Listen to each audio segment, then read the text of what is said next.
You want to do a funny story? Oh, do the 1 to 96 draw. Oh yes, do the one. Why not? Yeah. Do you want me to do that one? Okay. I think so.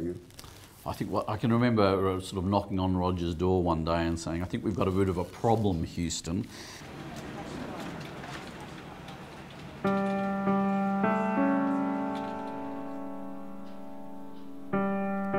My grandfather was trained in Vienna and was part of the whole Viennese secessionist movement, and was really a very creative man in his own right. And in the way that they taught people in that era, they were taught not only architecture but industrial design, textile design, silversmithing. They were very hands-on and very craft related, and of course the secessionist movement was all about craft as well. And I guess that's where my love of that sort of level of detail came from. I was always interested in theatre and enjoyed going to the theatre, and I decided to take a few electives, which were set design, and Peter Corrigan took me for a couple of those subjects, and I always enjoyed it and thought that might be an area of interest. And as a work experience program, I applied for a position at the ABC. I was employed as obviously a junior, an assistant to one of the principal set designers there, a gentleman by the name of Paul Cleveland, who became really one of my first, I guess, beyond my family, I guess, one of my first real mentors. And I'd enjoyed very much I guess, the collaborative nature of working in television, where multiple and diverse skills, you know, you've got a costume designer, a set designer, a props maker, a scenic artist, the producer, the director, the lighting, all of these diverse and talented and skilled people all coming in to make an end product. I applied at Bates Smart, and I was asked to come in for an interview, and in fact Roger Poole, still a director and chairman of Bates Smart now, interviewed me, and I was successful in getting a part-time job, and I went to work immediately on some commercial office fit-out projects. I guess the biggest change over the years, and probably when I first came to Bates Smart, the interior, other than specific projects which were clearly an interior design project from the beginning, such as a commercial office fit-out, when it came to buildings, I think it'd be fair to say, and this is in the early 80s to mid 80s, that interior design was very much seen as the second tier.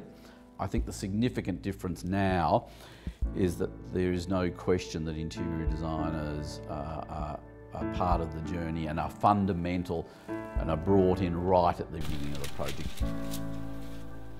Normally there is a big fat pen and a roll of yellow trace, and I guess the staff know they hardly begin a meeting without the roll of yellow trace there, and I just find almost can't converse without the hands and the pen to do a drawing. Clients really enjoy it when you pick up a pen and sketch an idea out in front of them and work with them. It enables them, I think, the clients to feel like they are a part of the design journey, and I think that's also very important.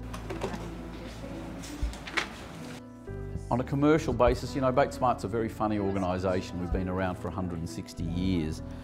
And clearly, to be in business for that period of time, you need to focus on commercial return. But it isn't our number one key driver. And there are a number of larger international practices that might think we're nuts, but first and foremost comes the project. And the joy for me, and I know from many of my directors, is the production of architecture and interior design of excellence. That's the number one driver. If we can make it work to commercial return, clearly that's what we do. Look, there are a number of projects of significance. Doing work for, I guess, for your country is quite something, and I thoroughly enjoyed doing the Australian Embassy in Berlin.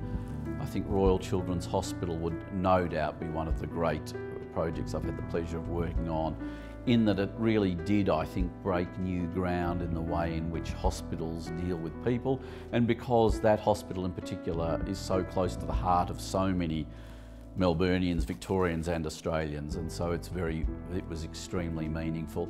There are other clients. Clearly Crown has given us incredible opportunities over the years to produce projects of I think, outstanding merit. They're incredibly informed. They know their market positioning, and they make us work hard to assist them in determining at all times their market positioning. And there are other long-standing clients like Clayton Utz, who we've been working with for over 20 years, who continue to have faith in us, and we continue to try to produce the very best for them. So I guess they're the key ones over the years.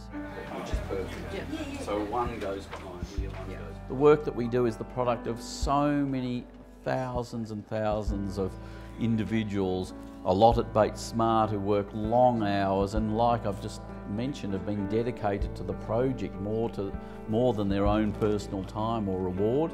And I guess in some ways it sort of frustrates me to see so much production going offshore when we should be nurturing those skills in Australia. And I guess it goes back to sort of those days that I mentioned in Vienna where it was together. It was the artisan with the artist creating the end product.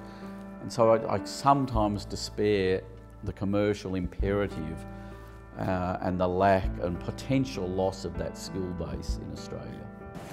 And Piedmont Bridge is quite... Bates might have been in interiors since 1949, formally, but, one day this, I thought, extremely talented young man turned up in the office and had, I thought, prodigious promise. But in terms of track record, most of his work had been in set design. So it was basically there was this kind of leap of faith that one needed to say, here is potentially a wonderful interior designer, but we just have to say, okay, most of his experience is in television. And I thought, that's not a bad thing. And so we hired him, and it's the smartest thing, one of the smartest things I've ever done. When we were doing Crown, was probably in charge of 100 people doing an unbelievable amount of bespoke, different interiors in different areas for different reasons with different briefs. And I've seen that growth, and you know what? There are very few designers in the world who could actually do that. What Jeffrey does is a high wire act, because you're basically reaching into an area that everyone understands. People say, well, the facade's the facade. Oh, that's a nice building. It's silver, it's black. Oh, I like it. It fits into the city. But when you start fiddling with interiors, everyone understands whether a chair is comfortable. Everyone knows whether they like it. I often There's a whole lot of predispositions. Covet the mechanical engineer, because no one's going to say, I don't think that piece of plant that you've designed is appropriate. Yeah. Whereas everyone has a view on what the reception area should look like in the new corporate office, and everyone gets asked. So absolutely. And in my next life, I'm coming back as a mechanical engineer.